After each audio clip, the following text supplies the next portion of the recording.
প্রিয় চাকরি প্রত্যাশী, আমরা আরও একটি সুন্দর ম্যাথ নিয়ে আপনাদের সামনে উপস্থিত হয়েছি। দেওয়ালের সাথে একটি মই 60 ডিগ্রি কোণে আছে।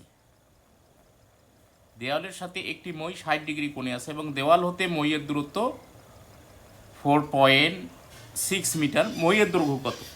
তার মানে এইটা হচ্ছে দেওয়াল। এই দেখেন আপনারা, এটা দেওয়াল।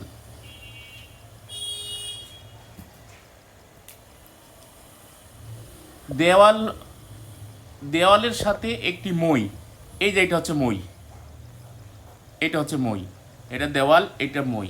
মইটা দেওয়ালের সাথে এই যে মইয়ের উপরিভাগ, মইয়ের নিচের ভাগ, এটা এই 60 ডিগ্রি কোণ করে আছে। এই যে 60 ডিগ্রি কোণ করে আছে, 60 ডিগ্রি কোণ করে আছে এটা। এখন বলছে এবং দেওয়াল হতে মইয়ের দূরত্ব, এই যে এটা যেহেতু আমরা দেওয়াল বলছি, এইটা হচ্ছে মইয়ের পাদদেশটা, এইটা থেকে আপনার মইয়ের দূরত্বটা হচ্ছে এই যে 4.6 মিটার।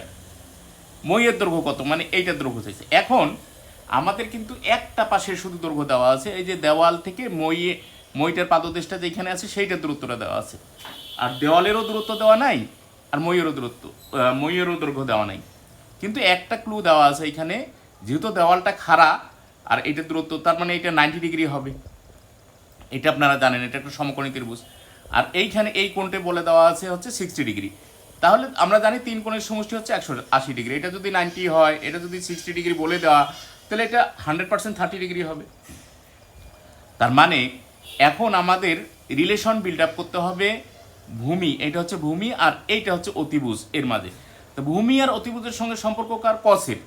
তাহলে cos 60 ডিগ্রি সমান, আমরা যদি বলি ভূমি বাই অতিভুজ, আমরা অতিভুজটাকে এক্স ধরলাম, এই যে, তাহলে ভূমি হচ্ছে এইটা আর অতিভুজ হচ্ছে এইটা, ভূমি বাই অতিভুজ। আর আমরা জানি, আপনারাও জানেন এটা, যে cos 60 মান হচ্ছে হাফ, আর এইখানে 4.6 বাই এক্স। আমাদের মইয়ের দৈর্ঘ্যটা জানা দরকার, মানে এক্স এর মানটা। তো এটাকে যদি আমরা আর গুণ করি, এই যে এইটা দিয়ে করলে এক্স হয়, আর এটা দিয়ে করলে এই যে এটা এক্স সমান 4.6, তার মানে হচ্ছে 9.2 এটা। তার মানে দেখেন আপনারা অপশনটা কোথায় আছে? বি নাম্বারে। এই অঙ্কগুলো কিন্তু খুবই ইজি, জাস্ট আমি বোঝানোর জন্য একটু দেরি করে ফেলেছি। সো থ্যাংক ইউ, আমাদেরকে সাপোর্ট করে আমাদের সাথেই থাকুন।